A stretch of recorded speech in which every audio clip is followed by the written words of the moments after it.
This episode of The Edge is brought to you by Audible.com, offering more than 180,000 titles for smartphone, tablet, and desktop. To get a free audiobook of your choice and help Trek.fm at the same time, visit audibletrial.com/trekfm. And also by Enterprise in Space, an international program of the nonprofit National Space Society. Find out how you can help science and education and become a virtual crew member aboard the NSS Enterprise Orbiter by visiting enterpriseinspace.org. And if you want to join the conversation and share your thoughts on this episode, join the Babel Conference, our listeners group on Facebook. Just type BABEL into the Facebook search field. We look forward to seeing you there. You're listening to Trek FM. What have you done out there on the edge of Federation space?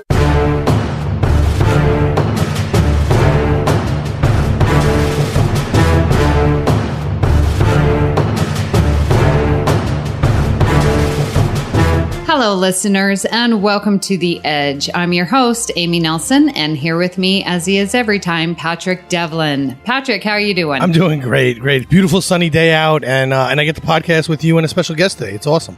Yes. Well, we do have a very special guest. Barry DeFord is from the PoliTreks over there on the Tricorder Transmissions Network. Barry and his co-host, Shashank Avaru, talk politics, religion, and society. If you haven't checked out his podcast, guys, I highly recommend it. So let's bring him on. Barry, how are you doing? I'm very, very well, Amy and Patrick. It's an honor that you guys have invited me on to talk things Discovery today. It's also a very sunny day up here. I'm up in north of the 49th. I'm about another 10 hours north of the 49th, and spring has sprung. And if you hear a bit of a rasp or a frog in my throat, it's because all of the pollen is in the air, and we literally have to sweep it off our decks. It's so bad because all the trees are panicking because we get 2 weeks of bad skiing weather and the snow will be back. Oh. Goodness. So, Barry, why don't you tell our listeners how you got started in Star Trek? Is this recent or has this been a lifelong love of yours? Well, I will do a quick plug. Amy, you and I both have been on this show. I was the first on Trek Profile, so if anyone wants a real deep dive into my Star Trek life system, definitely check that out on the Tricorder Transmissions as well. But just a real kind of quick Cliff Notes version. I got into Trek with my grandfather. He was a real Navy man, and he liked the sort of the bridge crew sort of aspect of things. And from there, I ended up playing Star Trek The Next Generation with my friends in the basement. We'd sit on the couch and stare at a wall and pretend that we were on the bridge of the Enterprise. Oh my gosh. And then just from there, I kind of went into a little Star Wars phase for a little while. And then episode 1 came out and I went right back to Trek. And like most people, because Enterprise should have had 7 seasons, but that's okay. I was really excited that 2009 Trek came back, and that really made things explode. Unfortunately, up here, I haven't really found too many people who are really into Trek like me. However, I did start podcasting with Shashank just early this year. We kind of came up with the idea at STLV. But just if anyone is listening who's from the same town I am, they have a United Federation of Planets flag in their backyard. And I keep driving by it every single day, so I'm going to try to find them and cold call knock on their door and just be like, long live and prosper, live long and prosper. Oh, that would be awesome. Oh my goodness. Well, we are going to talk about L'Rell here today, and I'm very excited. I think she is so dynamic. I love her character. And we're going to sort of do things a little different because I think L'Rell is brilliantly played by Mary Chieffo. And so I just wanted to talk about Mary Chieffo first before we actually get into L'Rell. I fangirl out. I think Mary does an excellent portrayal of her. And I just don't know if L'Rell would be as dynamic if it was played by anyone else. I think Mary does such an amazing job. And to think about she has to sit through hours of makeup and prosthetics and the uniforms and speaking Klingon, and her dedication to her portrayal of L'Rell is so commendable. What do you guys think about Mary? Well, I'll start. I've been researching her character as a human, and Mary Chieffo is amazing. She's under 25, and she went to the School of Fine Arts, and I'm suddenly blanking on it because I wrote all my notes and I don't have that one there. But she's got a Bachelor in Fine Arts, and she's actually a legacy student. Her dad was actually in a earlier generation of students who went through the same fine arts program. So she's kind of a acting royalty, and this is really her first big hit, other than I think the Mindy Project. So just seeing kind of where she's come out, it's sort of like Amy, your favorite hockey team, getting an amazing player all of a sudden, and they're just tearing up the show, or in the case of hockey, they're tearing up the ice. She's an amazing fit, and I can't believe that they managed to see all that potential in her just so fast, because she's amazing. Yeah. So, first off, the school she went to is Juilliard, which is here in Manhattan. It's at the Lincoln Center, which has amazing programs for art and dance and all that stuff. But what I find amazing about her is her ability to speak Klingon so well. She makes it so believable. Like when we first saw it start, Takuvma, I didn't really enjoy the way he spoke it. It was kind of, he almost spoke it like it was broken English to him. It was just too choppy for me. But the biggest thing I think she gives to the Klingons as a whole is that she speaks it so well, it really feels like a true language. Agreed. It seems effortless, when she's speaking. It's just amazing dedication. She was at Star Trek Las Vegas last year, and, listening to them talk that they have this Klingon speech dialect coach, and just everything that she's had to learn to play this role is just remarkable. Another thing, really appreciate, Mary is very active on social media. Like I follow her on Twitter, and she's just an amazing person. I just fangirl out over her. It's really cool to see her at the beginning of her career as well, and see that energy come out, because mad props to all of the other actors and actresses in Star Trek. I think the entire cast, you can feel their cohesion. You can see how well they work together. But all of those things that you can rely on as an actor, like facial expression and the language you speak, that's all been stripped away from Mary Chieffo. She has to speak another fake language that, obviously it's real now, but when we're talking the history of language, right? Klingon is quite young. Mm-hmm. And she's had all of the ways to give her facial expressions, credence. It's all been patched over with makeup and everything else. So she's using her eyes, and just seeing that, it's amazing to see her command the screen every time she's on, and do it basically with both arms tied behind her back. She's still able to give an incredible performance. So I have a lot of respect for just the dedication that she puts into it. And on social media too, she's killing it on there. Mm-hmm. All right. Well, one thing that we get the advantage of doing these character highlights at the end of the season is we actually get to see L'Rell's arc through the entire first season. And I just find it so interesting.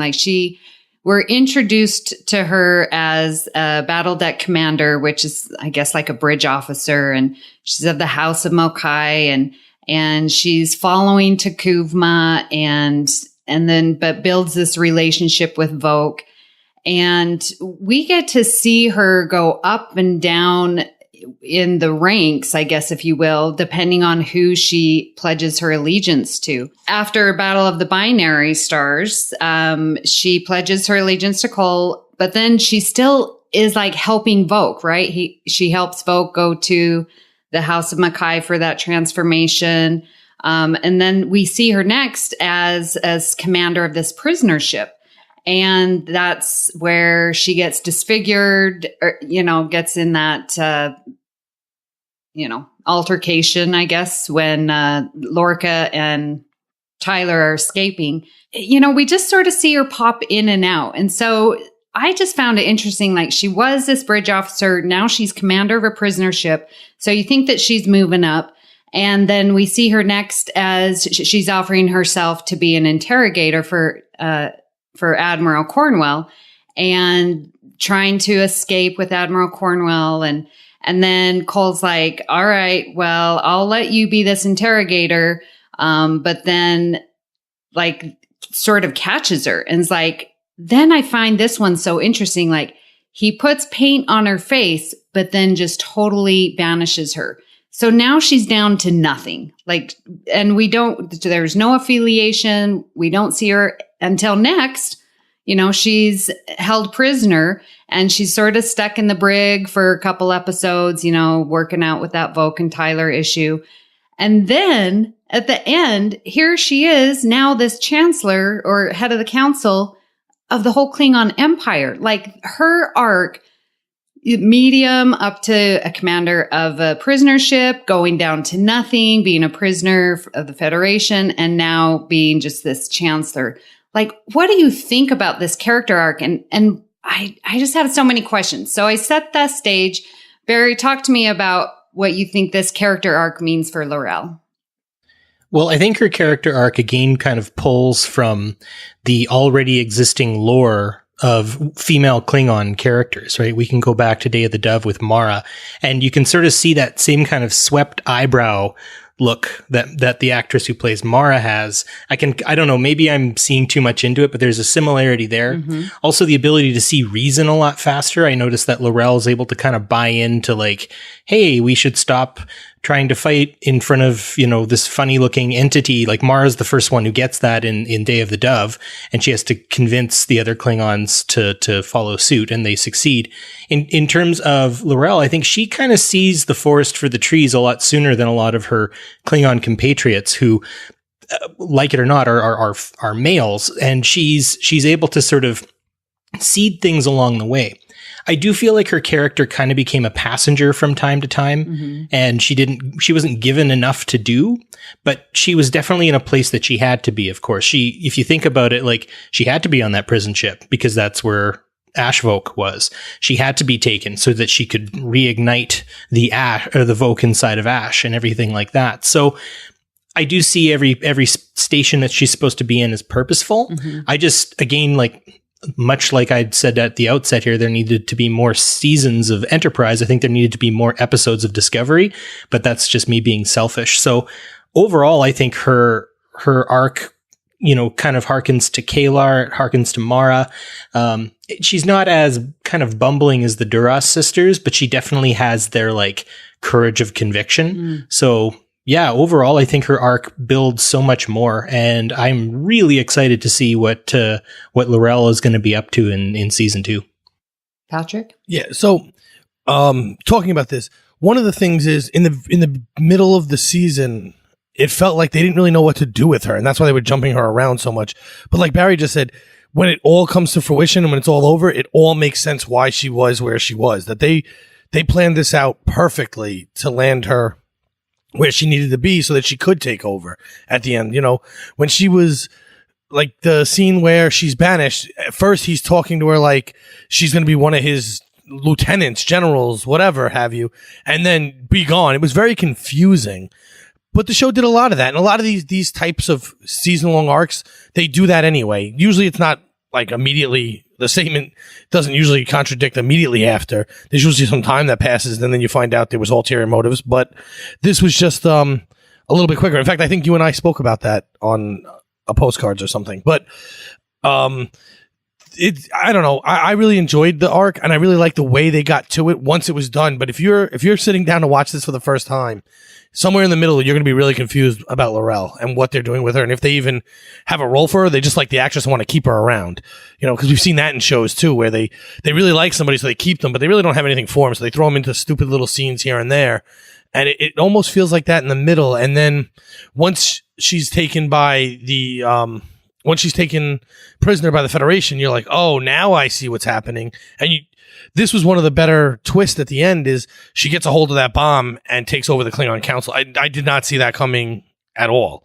There's no way I thought she was going to be the head of the Klingon Council, or she in reality, she took the Klingon Council hostage herself. Yeah. And it just, I don't know, maybe I'm reading too much into it, but I look at this and, through a strategy perspective, and it's like, she's had so many setbacks, but yet has still managed to come out on top.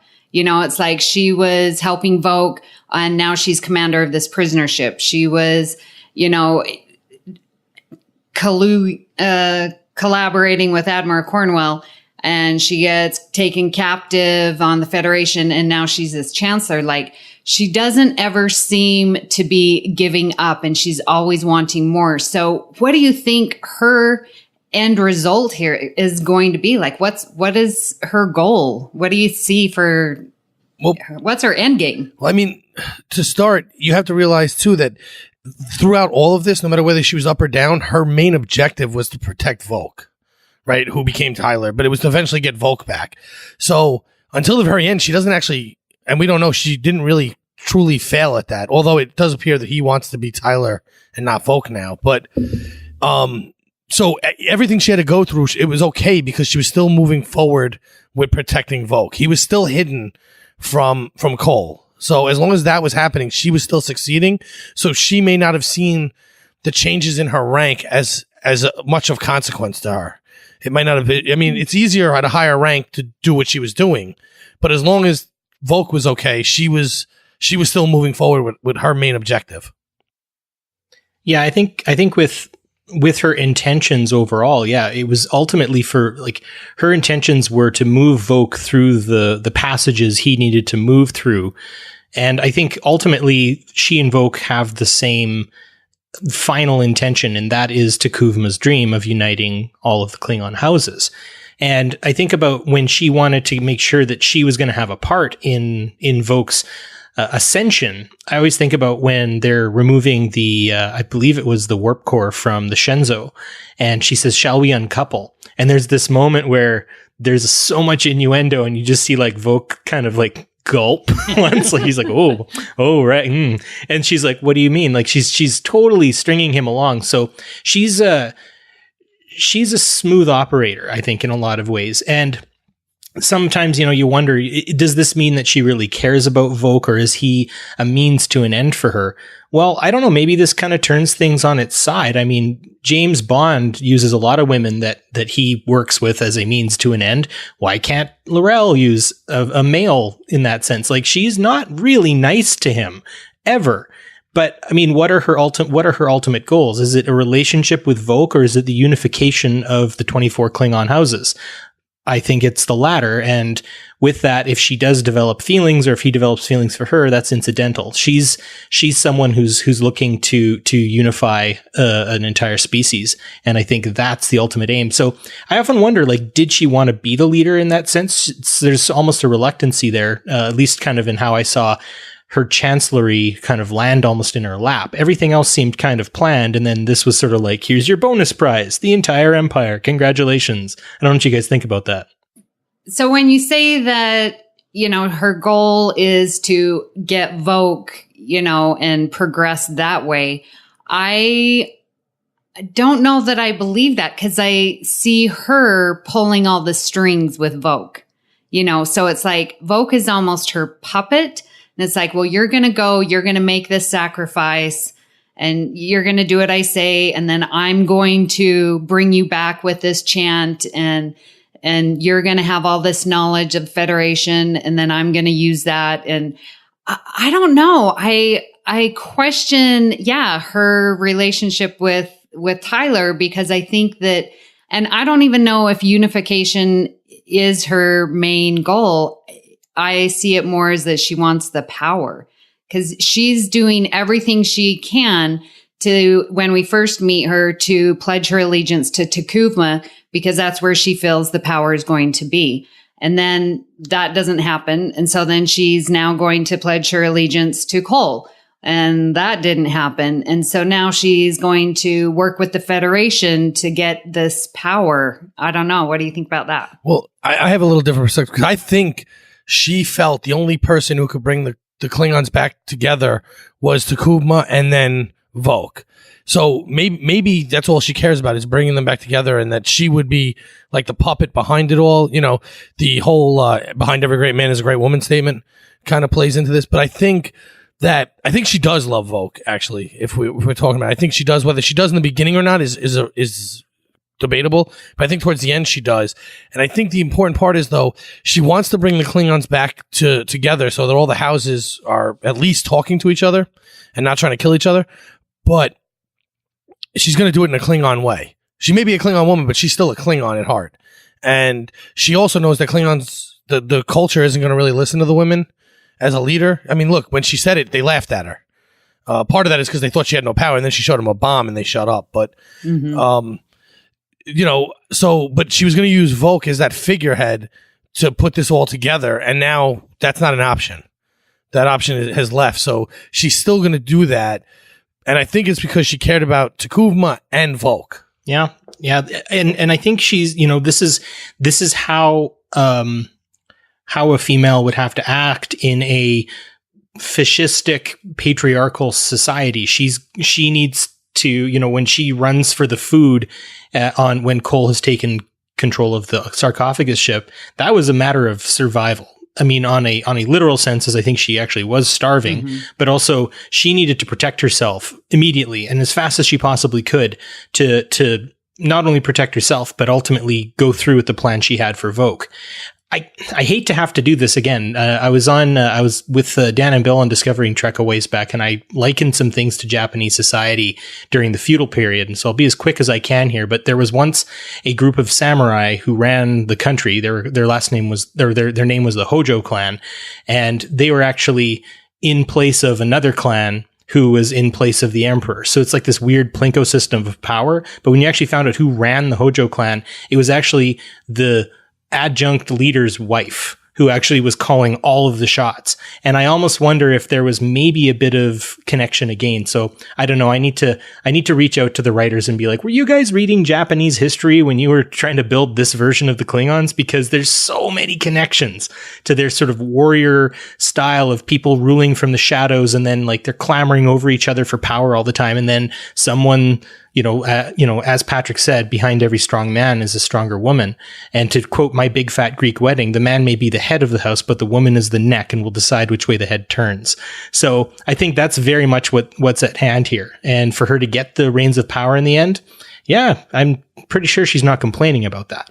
So I have a question for you. So if we think about what we know about Klingons compared to, say, the Romulans, the Klingons seem to be more straightforward. But L'Rell isn't that way. She is duplicitous. She is going to, pledge her allegiance to Cole, even though she's got her own plan with Voq. She's going to work with Admiral Cornwell in the Federation. Do you feel that because she is female, that she has to, in general, very loosely speaking, that she's going to play both sides where we normally wouldn't expect that from a Klingon warrior? Well, I don't know if necessarily because she's female, that's the important part. I mean, obviously she is female, but I think the fact that she doesn't have a ship of her own, she doesn't have a house of her own, she's forced to do that anyway. Let's say it was a lower ranking male Klingon. They would still have to use other means to get ahead, right? Because they wouldn't have the power or the backing to take over Cole by themselves or even with the people below them in command, whatever that may be. Now, she did get higher and she had a prison ship, but they were all of those people were still sworn to Cole. So they wouldn't help her against him necessarily. I mean, I guess there could have been a way to do it, but this definitely expedited it or would expedite the process. It would make it easier. Plus, are Klingons really that straightforward always? I mean, we've seen a lot of times where they've been really sneaky and lied and they use cloaking devices, right? So they're not exactly, is it more that they are straightforward or that they just claim to be a lot? Yeah, I think that's one thing about the warrior caste, right? Like if you think about like the Devshirma in the Ottoman Empire or the samurai or even the knights of old Europe kind of thing, there was definitely some, back channels always happening between them to try to sort of get power if they could from other means than just riding up to your enemy and having a big sword hack fest with them kind of thing. So, I think what this also does is it breaks down the monoculture that exists in the Klingon Empire. maybe to a degree. Like, they were very just like one sort of way. Mm-hmm. And if you think about how they were developed in TOS, and then, how much work, say, Michael Dorn did by developing them further in TNG and stuff like that, their enrichment has sort of been like, it's like a jackpot that slowly comes out over a longer period of time. You get new gold coins every now and again that sort of builds them even further. So I really do think that L'Rell sort of stands, and Mary Chieffo, in the way she's portrayed the character, sort of stands as sort of a new taste of how Klingons can be.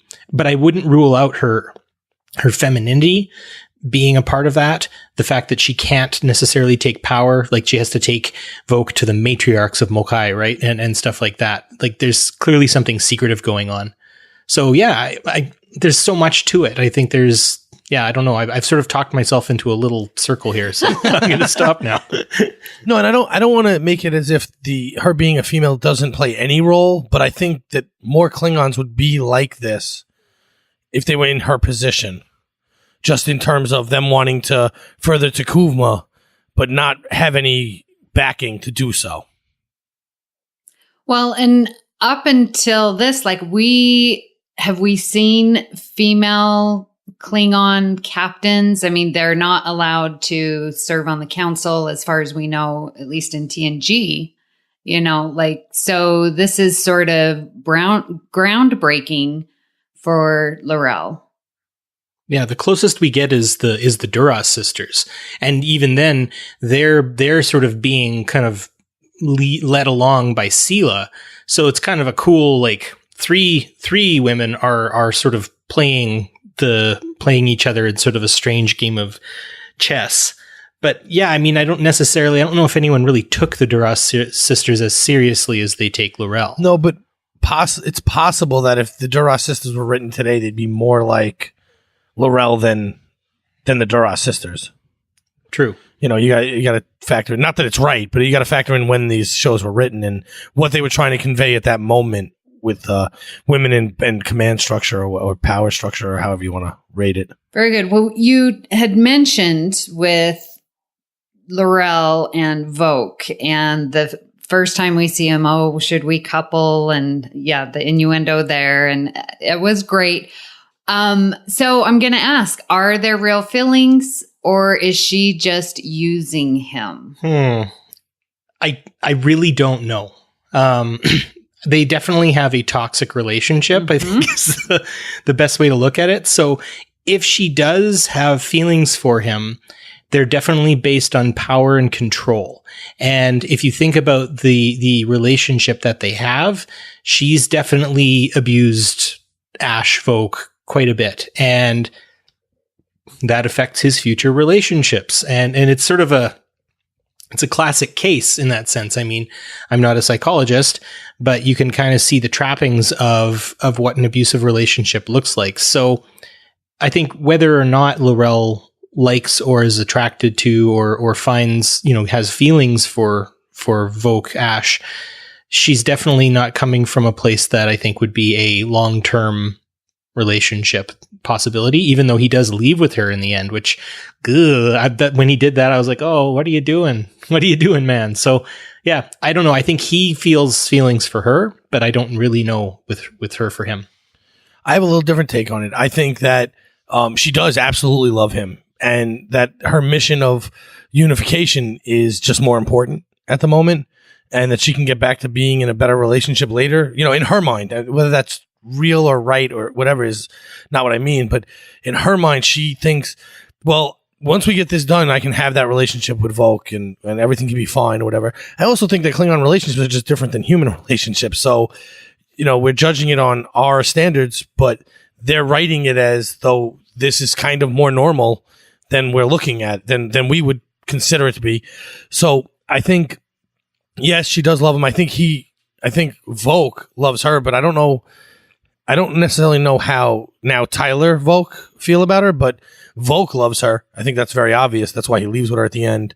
And I think even to him, it's somewhat of an important thing to finish this mission, to unify the Klingons for her, for one, but also because he thinks he can put an end to the fight and then he can go and be Tyler or Voq or whoever he wants to be.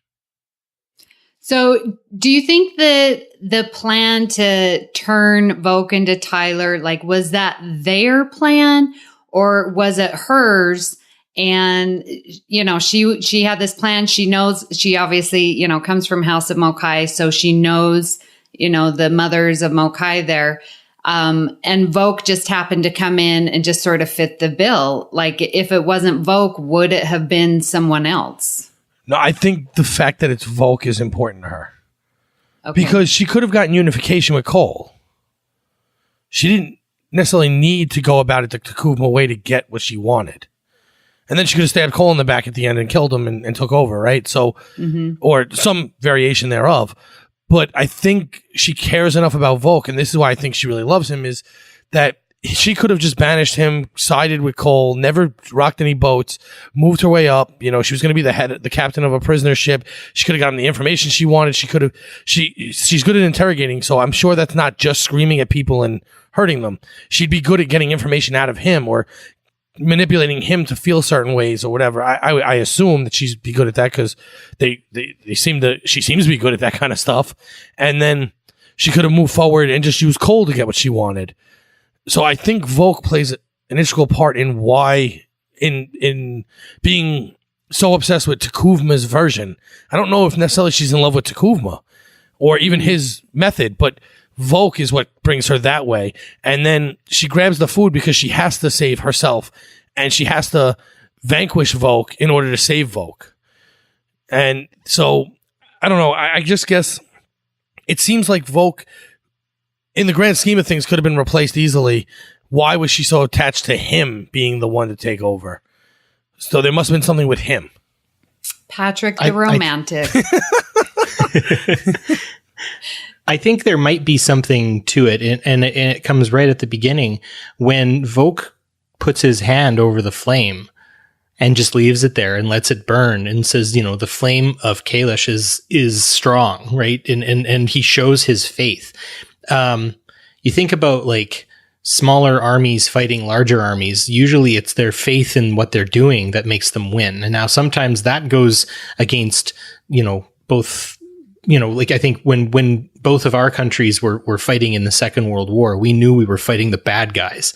And I think that little X is what pushed us beyond, right? Which, you know, put us on the beaches, which made us go through the mountains of Italy, which, you know, made us actually go through with what we had to do. And so I think in some cases, maybe she saw that X in Voq, and that's why she invested so much into him, was his faith was unshakable. Cole, he was in it for the power. He was in it for the prestige. He just wanted all of the accolades to fall on him. Voq couldn't give a darn. Mm-hmm. He was ready to go for the glory of Kalish, and that was it. And so I think that to a degree also made her realize, wow, I can do everything possible to this guy and he will remain steadfast because those are his convictions. And I think she shares those convictions to a degree. This is, I used to think that the Bajorans were the most religious of Star Trek aliens, but the Klingons are coming up right down the middle pretty fast. Yeah, I actually agree somewhat, except that the only thing is, even if Cole is only in it for the power, that's a very Klingon trait anyway.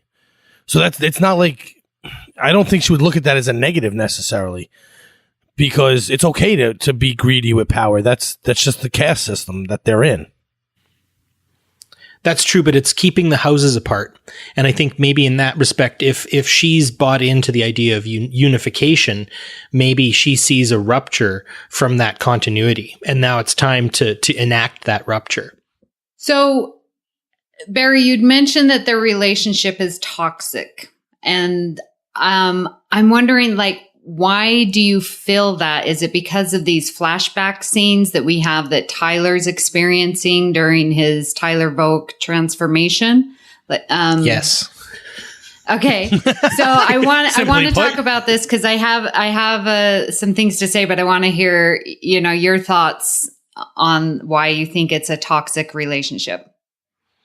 Well, basically what she's doing is, even if she said to Voq, all right, I'm going to physically mutilate you. I am going to I don't really understand the sexual nature of it. And so content warning, trigger warning for people who are listening, in that scene where she is clearly engaged with him in that respect, you can tell there's some mixed emotions taking place at that point. So regardless of whether or not she and Voq had a healthy Klingon relationship, the fact that that relationship now has to exist between a Klingon and a augmented human, it is in its nature a toxic one. And if you think about what needs a human has in their relationship, right? They need that sort of, they need that actualization with another human being. They need to feel loved and cared for and all of these things. She doesn't really have that for him. And the amount of physical,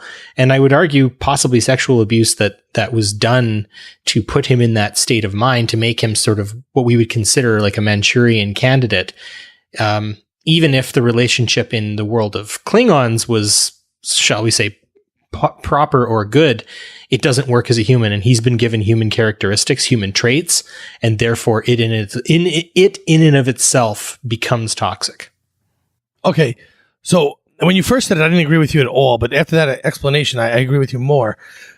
But you have to remember that there was never an intent of, or I shouldn't say you have to remember, but the way I see it is there was never an intent of Tyler staying around. She was supposed to say the word, I forget what she said to him. The chant. Yeah, she was supposed to say that, and I should have looked it up, dummy. And once that was said, Tyler was supposed to disappear and Voq was supposed to come back to the surface. That didn't happen. So I don't know if I can necessarily use the word toxic, because I don't know if I can blame her for that happening that way. Maybe complicated? Yeah, no, complicated is good. Toxic's probably right. I just don't know if I could say it. Well, so Barry, when you say that his, passion and this faith that he has, as shown when he puts his hand in the fire, and then L'Rell's going to say, yeah, you're going to get this disfigurement. You're going to turn into a human. That just, again, him putting his hand in the fire is just evidence of his commitment to Takuma and his goal. So when this plan, whether they hatched it together or whether it was L'Rell's, I'm still not quite sure. But either way, Voq, I would assume, went into it willingly because of his faith and belief in this overall Takuma's goal type of thing. And so if they're going into it together, we don't know what their relationship was, like you said, as Klingons, but I have to assume that it is a healthy Klingon relationship at that point. Now, the flashbacks that we see, it's because that chant didn't work all the way. And so we've got Tyler remembering things. And I think that throws the whole memory of if they were engaged in a sexual manner that could have been healthy, but has been changed because Tyler is not completely gone and removed from Voq. So those feelings, they're coming through, but he doesn't know how to deal with them as Tyler. So there are these flashbacks that are, as seen, definitely, and portrayed as abusive, but I don't know if they really were, because that changeover didn't happen as cleanly as L'Rell and Voq thought. That is very well put. And I think maybe if I was to change the word, as an English teacher, I always like to find the better word. And I think, Patrick, you saying originally toxic, not quite right, maybe. And Amy, with your explanation, there may be something more along the lines of Tyler's addition and the not total removal of Tyler after things change contaminates the whole thing. I mean, I would agree, because I think that those original, those flashbacks, they show you Tyler engaged with L'Rell, but I don't think it's Tyler. I think those thoughts happened when he was just purely Voq, which would be seen very differently, by a viewing audience, I guess. So yeah, contaminated definitely is a good word, and maybe it would become toxic now that you have Tyler there. But I don't know. I don't using that word for their original relationship because they were both Klingon. And I definitely think it was her idea, just to add something that Amy said. I think it was her idea completely. And I think he was more than willing and happy to do it, though. Mm-hmm. You know, I don't think he hatched the plan, but I don't think he had any objections whatsoever, as long as he felt that in the end he would get back to being Voq and continuing with the unification. The more I talk about Star Trek Discovery, the more fascinating it becomes, you know, like just working my way through Mary Chieffo's role specifically, you start looking at character motivations and all these different things. And even just this conversation here for a single season, we have been given so much to chew on and to work with and everything like that. And to think about like what each actor had to prepare for and the amount of history they had to honor and also what they had to continue with, you know, the fact that I'm sure that, you know, Shazad Latif and Mary Chieffo must have spoken about this to some degree to explain each character's motivations before filming these scenes. Holy crap. Yeah. Like, I would have loved to have been a fly on the wall between those two and be like, okay, so here's what's going to happen. And here's how I'm going to talk to you. And here's how you are going to have to react to me. Like, wow. I would love to do like a sit down inside the actor's studio just with the two of them and to be like, how did this pan out? Right. Yeah, no, I mean, it would be amazing. Even if you just got to, I would just love to hear the part where they talk just before she says the chant. Because that one scene was amazing. It's, you know, that one scene built both of those characters immensely in a moment, in just one moment of the show. It may have done more for both of those characters than the season did. So now that Voq hasn't completely returned, there's still Tyler in there. Like, where do you want to see the L'Rell Ash Voq relationship go? Barry? I want it to go sideways. Not in a negative that I'm like, you know, Team Burnham with Ash sort of thing. I think Burnham loves Ash and I think Ash loves Burnham, but to be perfectly honest, I don't think Michael Burnham needs Ash. Mm-hmm. I think she needs to follow her pursuit and her career. And when love finds her, it's great. And when she finds love, it's great kind of deal. But, I want to see that conflict come, and I want to see L'Rell really have to foment power inside of the Klingon Empire and maybe start building, you know, obviously I think the House of Kol is going to come back. It has to, right? Mm-hmm. Aaron of Mercy kind of deal. But, yeah, I really want to see her sort of manage the systems of power within the Klingon Empire. Now, is that going to necessarily happen in season 2? I don't really know. I've heard stories that they're going to move to a different focus for season 2, but fingers crossed, we've got another 6 seasons to go. So, you know, in for a penny, in for a pound. I would like to see their relationship kind of sputter, maybe kind of fail a little bit so that they have something to kind of work with between the two of them. All right. So I'm just selfish and I want to see it. I kind of want to see it fail too, but for different reasons. I want to see it fail because if it does, we're going to have to see L'Rell and Tyler more, and I want to see them more. So it can't fail if they're not on screen. So that's one. And two, I actually do like Burnham with Tyler because I think it gives a dynamic of a mutineer and a person who doesn't really know which side they're on together moving forward and working through that together. I think that would be a good storyline. And also I get to see Tyler more. So I'm just super selfish. And, but I think it would be great if they did do it this season about how the Klingon Empire moves forward. So we would see L'Rell and Tyler's relationship at least changing. Something would have to happen with it in order to continue that storyline. You couldn't just ignore that Tyler's still there and move that story forward. Yeah, I agree with you. I want to see L'Rell and Voq somehow, but I just don't think it's going to work because Tyler now is introduced. So now we have this, you know, mixture of the two.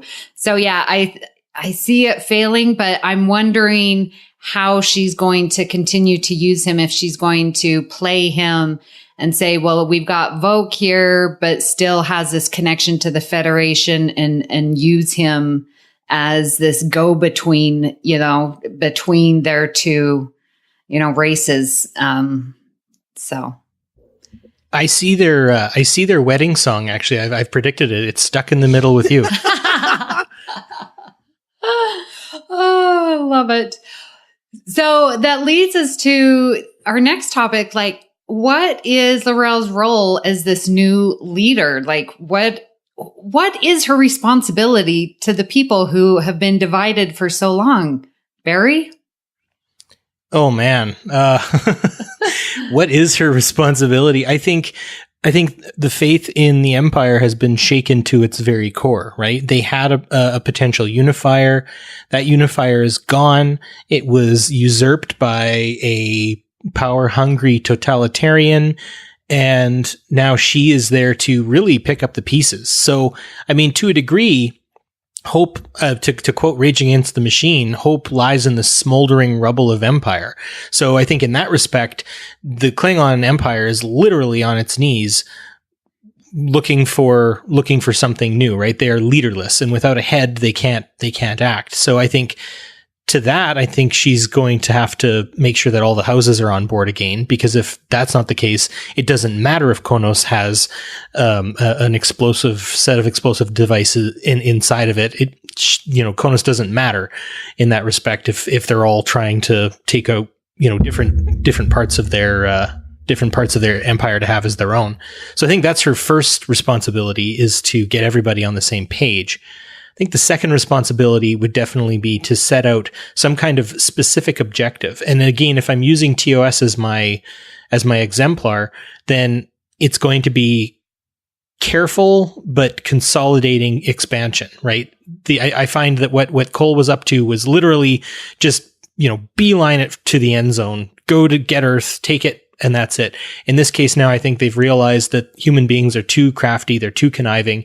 You've got to take them out slow, sure, play the long game, play the trap, and slowly kind of get under their skin. And that's why folks like Kirk are going to be able to outplay them in the future, because Kirk is the king of the long game. He can maneuver right through that. So I think she's going to look for an angle. But I think, her first order of business is unifying the Empire. Right. Well, right now in the history of the Klingons, we're in a really dangerous spot, right? Because people looking to be unified can look to two possible answers. You can look to a Takuma or to a Cole type. Because sometimes in this kind of chaos, that is the greatest place for a power-hungry lunatic to take over. They scapegoated the humans at the very start of this. That's one of the negatives of Takuma. Takuma's ultimate mission of unifying Klingons isn't necessarily negative. His way about doing it was horrible, though. He was trying to kill off humans in order to do that. And they said it somewhere in the season, I don't remember what episode, but I think it was L'Rell who said it, was that the unification works because they have something to fight. Having someone to fight and having someone to scapegoat and having a common enemy is what makes them friends. But now she needs to figure out a way to make them consider that without a common enemy, without somebody to fight. And that's not going to be easy because it's a warring race. They enjoy war. They enjoy battle. They can't just start playing baseball and that'll satisfy that. They want to kill. And so she needs to figure that part out before she can even move forward with thinking about unifying the people of the race itself. And it has to start with the lower ends. I mean, they keep showing this as the captains and everything talking, but really you need to go to the lower classes, the lower ranks of the Klingons and rally them. And if you rally them, the captains don't have any say at that point because they don't have any crews.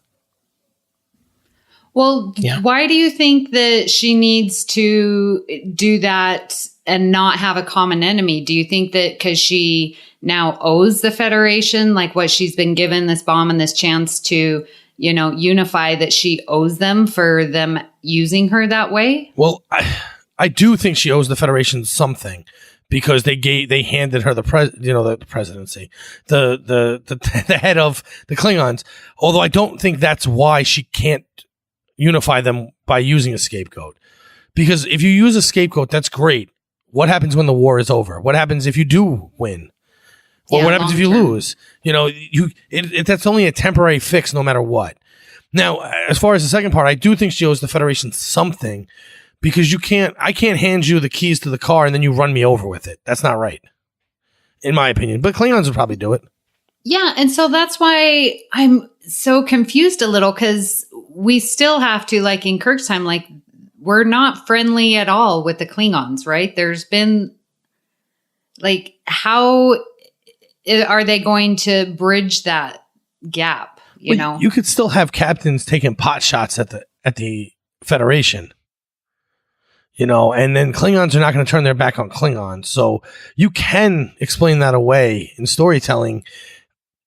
It's just not the easiest thing in the world because we have such a short gap between the two.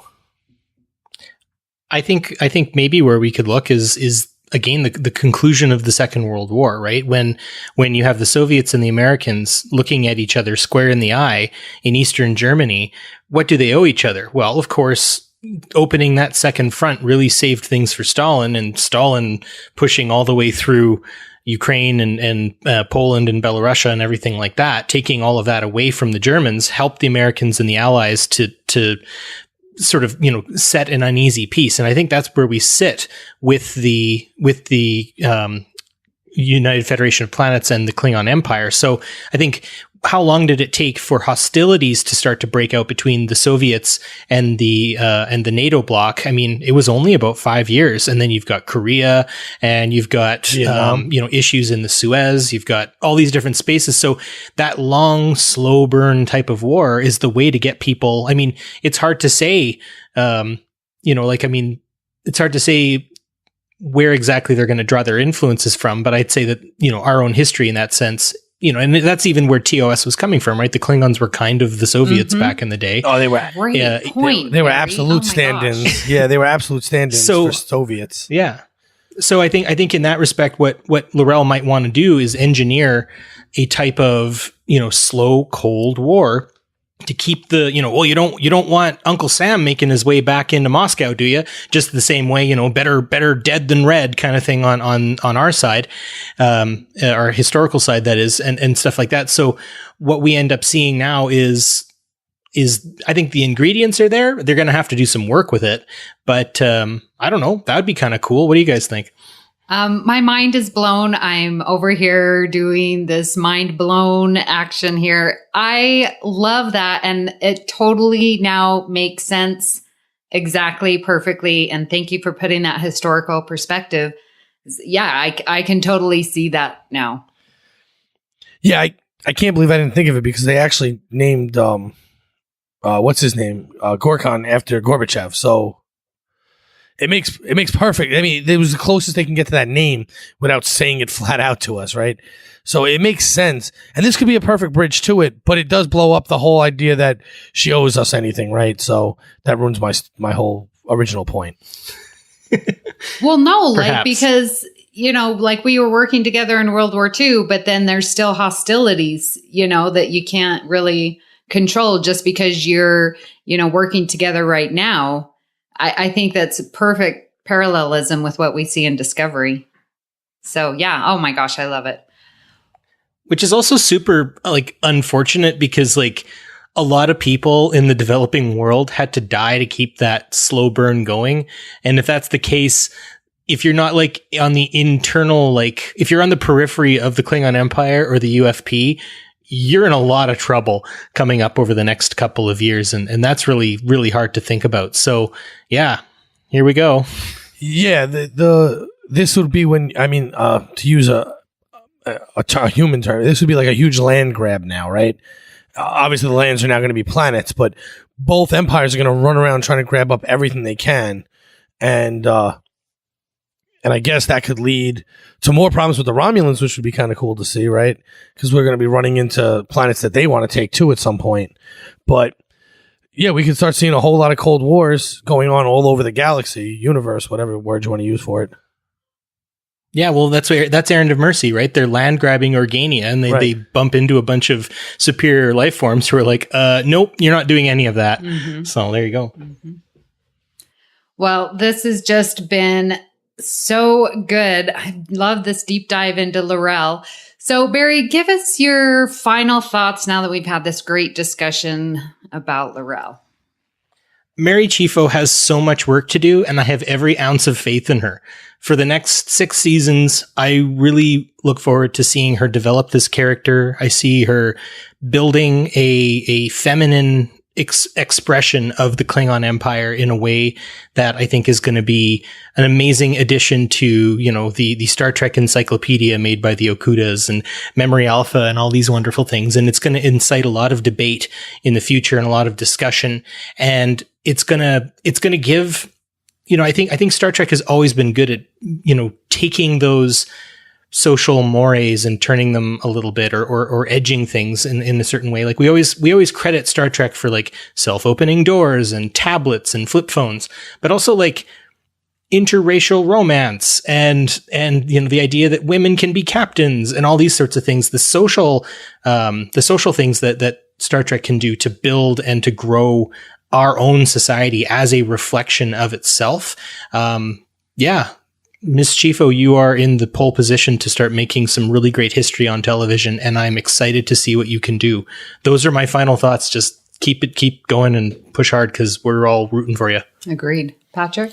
Yeah, so my final thoughts kind of mirror those, that for those who know me, they know that my biggest thing on Star Trek is the social issues. That's why I got into Star Trek originally. The first episode I ever watched was Let This Be Your Last Battlefield, and I've run with it ever since. So the fact that this is an issue that we can take and move forward, we can talk, about things that are happening in our own world and how they're happening and why they're happening, it is a huge deal for me. And I can't think of anyone who would have played this role any better. Like you said in the very beginning, this would not have been as good had someone else played this role. She just acted it to perfection. They're just, I hope we see more of this. I hope we do get her taking over the Klingon Council and moving forward. And I want that story, and I want it sooner rather than later. I don't want to wait till season 4 for it. I don't even want to wait till season 3. Give it to me at some point in season 2, even if you just sprinkle it in here and there and then expand on it in 3. But you can't make me wait a whole year, a whole season to see where she goes from here. And that's my only hope for that. So, that's my final thoughts. Yeah, it was interesting as I was putting together this outline, and I sort of put it off a little bit, and I was like, oh man, I've just got to do this. And it's like, we don't really see L'Rell that much. She's not a main character, I guess, she's not in every episode like Burnham, And so I was like, man, what has she done? And then as I got to really think about it, I was like, man, she has done a lot. I love her character arc and these ups and downs that she goes and what that says about her character and her strength and her passion for the Klingon Empire and what she does. Is she going to use Voq? Is she in a relationship with Voq? Like all of these different nuances that Mary Chieffo puts and adds into this character just really makes L'Rell really, to me, one of the most interesting characters, very complex, as we've discussed, and what her future holds for the next season and what she's going to accomplish, not only as a woman Klingon, but just as a Klingon, uniting them. And her experience, like we talked about, like in these lower ranks, is she going to be able to overcome that? And I hope that she does. It'll be interesting to see how that plays out. And again, I echo what everyone said and that I said, like Mary Chieffo is so amazing and just does an excellent job. And I'm a huge fan of L'Rell in Discovery. It's been very, very good to discuss her today. Well, Barry, thank you so much for coming on The Edge. Truly an honor to have you sharing your thoughts, and just so glad that you could join us. Thank you so much. I've been listening to Trek FM for a really long time, and yeah, I mean, it's kind of surreal getting to be on your show. So yeah, it's great. You guys do a fantastic job, and I'm hoping to see as many of you as I can at STLV.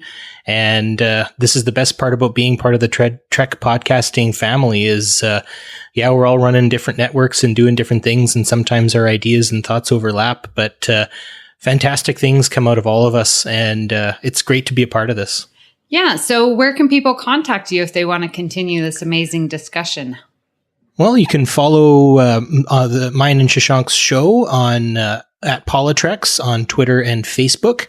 And then if you wanted to follow me, you're going to get a ton of Star Trek / political stuff. So buckle up. It's at Bjorn DeFjord. So it's with the J, BJORNDEFJORD on Twitter. So yeah, look forward to seeing you all on the interwebs. And again, listeners, PoliTreks is an amazing show. I really enjoy listening. I learn so much. You and Shashank do such a great job. So just continue, keep doing the good work. And yes, I'm so excited to meet you in person and Shashank at Star Trek Las Vegas, trying to get Patrick to come down. Yes, I need to make it out there. I can't even complain. People fly from way farther than New York, but I do. Everyone, again, if people have been listening, they know I'm a big Disney freak. So I use all my vacation time at Disney. So I might have to cut that down this year and make it out to Vegas. But and as far as the PoliTreks podcast, let's not forget there's a very special guest on that show coming up in their next release. Yes, Miss Amy Nelson is going to be on the show. I think you guys might have heard of her before. She is a fellow educator, as is myself, and Shashank also works with the Arkansas Department of Education. And we go on a little discussion that we talk about teaching with Trek. So that's going to be coming out in the next little while. Actually, I'd say by the release of this episode, you can probably mosey on over to the Tricorder Transmissions and get double doses of Amy and Barry. Yes, you can. That was, again, another great discussion. I always love talking, teaching, and Star Trek. So my two passions there. So really so much fun. It's been fun talking about L'Rell today, but this isn't the only thing we've been discussing on the network. So here's a quick look at some of the other things you may have missed elsewhere on Trek FM. Previously on Trek.fm. To the journey! You really did reorient my thinking about the mess hall. Now I need to rewatch every scene with the mess hall and try to visualize Neelix's kitchen as the captain's dining room. I just assumed that when she said, this used to be my private dining room, that she meant the whole mess hall, like the entire room that they're in. That would be gigantic. How have I watched Voyager for what is now 23 years and not realized this? The 602 Club. He can be soft and caring and then suddenly be funny and sarcastic, but he's, it's sort of that scene where he's with his therapist in the car and she's supposed to be evaluating him and he's saying, she goes, I love this just as much as the next girl, and then she said something like, who's that girl? Oh, the next girl. The next girl. The one who clearly is better than you. The Edge, a Star Trek Discovery podcast.